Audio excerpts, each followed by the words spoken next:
First of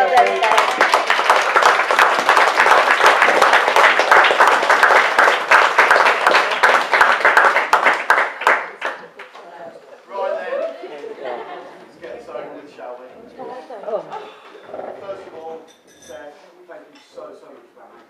It means a lot. I'll take pride in place somewhere nice. I hope you enjoyed your speech. Now you're a married man. That is the last time you're going to speak for 4 minutes without being interrupted. For those of you who don't know me, I'm the best man. My name is Ash. For those of you who do know me, I'm really sorry about that. My full name is Ashley. Would you like a drink? If you meet me at the bar later, I would appreciate it if you use my full name. Okay? If there's anybody here at the moment that is feeling queasy, nauseous, a little bit anxious about what's going to happen in the future, don't worry, it's because you've just married Steph. On behalf of the bridesmaids, the ushers and myself, I'd like to thank Steph for his very kind words. I'd like to second the fact that bridesmaids today looked absolutely stunning.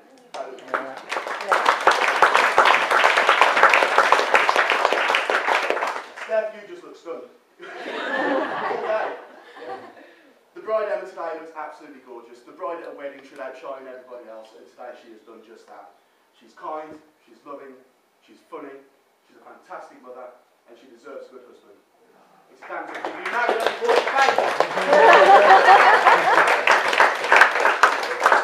It's also a very good thing that you're both now married for better or for worse. Because Emma, I'm pretty sure you couldn't do any worse. Steph, I'm certain you couldn't do any better. When Steph asked me to be his best man, it's a bit like being asked to snog the Queen. It's a fantastic honour and a great privilege, but do you really want to do it? You know? On a serious note, I am extremely glad that you asked me to do this for you today. It's an honour and it's a privilege to share this fantastic celebration that we're all enjoying today. One of our best man duties was to get Steph to the church on time, looking good and sober. 2 out of 3 isn't bad. I'm the best man, I'm not a plastic surgeon. Another one of my duties was to make sure that Steph got a good night's sleep last night. I can confirm that he slept like a baby. He wet the bed twice and woke up several times crying for his mummy. Another one of my duties was to organise the stag do. We all got together, we decided that cannock was the place and go-karting would be the order of the day. Which brings me to a short prize giving ceremony. Got a few medals here I'd like to give out. 10p each off eBay. I'm sure they'll be fine. The first medal I'm going to give out is for bravery, and it goes to the groom himself. For nearly getting into a fight with a 7-foot Scotsman that would have happily broken him in half had the bouncers not intervened.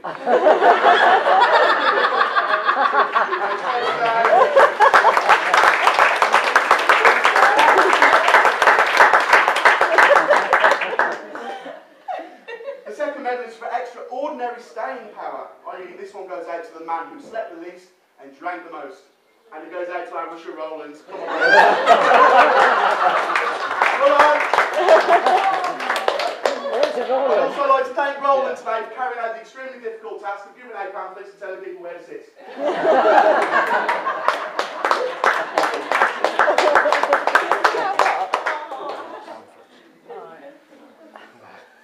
The third medal, of course, it wasn't just a night out on the lash, it was go-karting as well.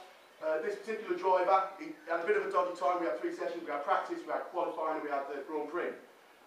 Practice session, he was all over the place. Qualifying, he found a bit of speed, hooked up all the corners, and he stuck his car in pole position.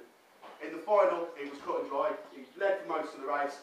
He went on, he took the checker flag, and he won the Grand Prix. And that goes to...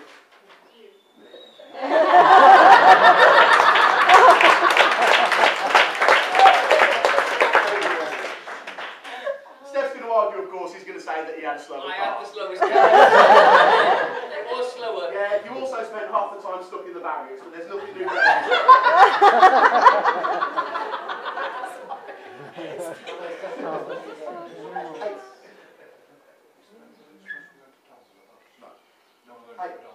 Oh, no, remember, it was only you though.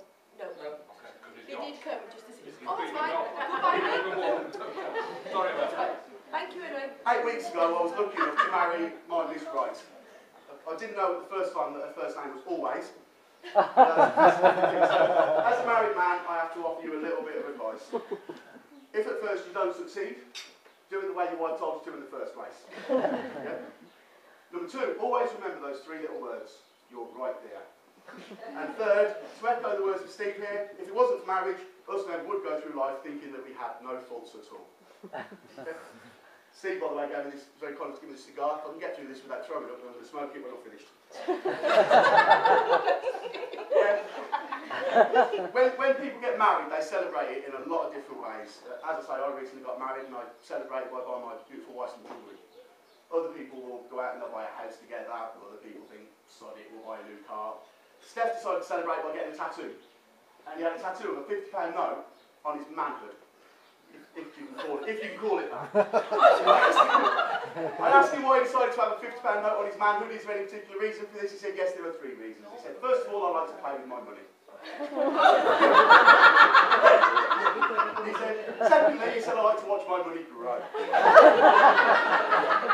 He said, and thirdly, and most importantly, if the wife wants to blow 50 quid, she can stay at home and do it.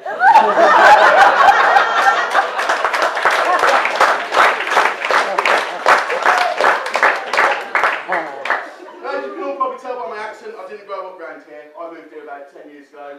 Steph was one of the first lads that I met. We became great friends straight away. In that time, we've never had one crossword, we've never had one argument, and every time we go out, you're guaranteed a good time. What can I tell you about him? I didn't grow up with him, so I thought I'd find out a few interesting facts about the day he was hatched. Sorry, born. He was born on the 17th of August in 1986, which was a Sunday. The number 1 on the chart was Madonna's Papa Don't Preach, and he shares his birthday with the great Robert De Niro. I don't know if it's any coincidence, but the day after Steffan was born, the NHS introduced free contraception and free family planning. I'm not going to stand here and say that he was an ugly baby, because that wouldn't be fair. But it's fair to say that Bethan didn't have morning sickness until after he was born. He was also a slightly slow starter when he was at school. He was a lot different from all the other 5-year-olds at high school. He was 11. I've actually managed to get hold of one of his school reports. It says on the bottom, Steph was an ideal pupil who excelled at most subjects. Oh, hang on, no. No, he was an idle pupil that was expelled from the I think Steph, from a young age, he had a tendency to go for all the women. On a family trip to Butlins when he was 10 years old, he went missing during the Orville and Cuddles show. So, remember this one? His family went back to the chalet to try and find him, and there was no sign of him. 2 minutes later, there was a knock at the door, and there he was, grinning like a Cheshire cat with 3 leggy blonde redcoats, asking, does this belong to you? His first attempt at snaring an older woman? I think it might well have been, yeah. But now he's grown up into a hard-working young man. His boss Grimbal's not here at the moment. He is going to be here later. I asked him for a little comment on Steph's working life. Then he said it's brilliant. He said working with Steph is a bit like working with God. He's very rarely seen, he's holier than thou, and if he does any work, it's a bloody miracle. Having just got married myself, I know that a marriage has to be based on trust. And after 8 years together, now they're finally married, Emma has decided that he no longer has to wear the chastity boxer shorts that he's had strapped on for the last 8 years. Now, Steph being Steph, I know sneakily he had a few keys cut. Yeah? And I think there might be a few of these keys floating about still. We need to get some closure on this. If anyone is in possession of any of these keys for Steph's chastity boxer shorts, can you please bring them to the front right now? Oh. Yeah, come on.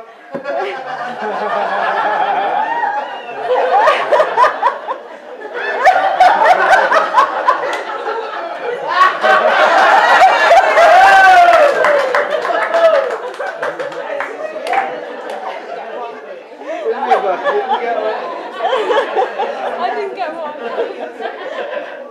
I've got a few cards that I've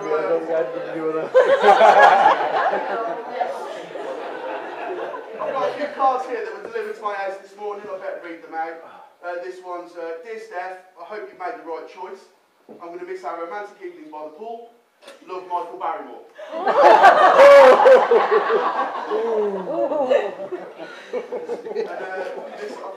think this one's for you, Emma. To Emma, I can't believe you managed to handle all of us at the same time. If it doesn't work out with Steph, please give us a call, and that's from the Chippendales.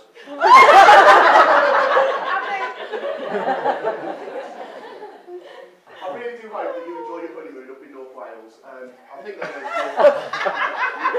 it. You going to North Wales? You just said you were going to Bangor for a week. Anyway, I think I've rattled on at this point now. I've rattled on for quite enough. So I'd like to wrap this up just by saying marriage, it's not about finding someone that you can live with. It's about finding someone that you can't live without. And as best man, this is now the best part of me, as I have the great privilege of being the first person to toast a happy couple.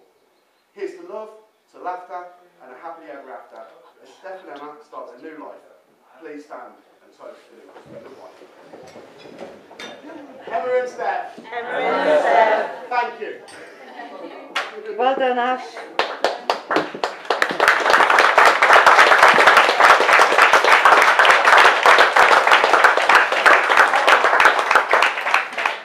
Oh, That was brilliant. Brilliant.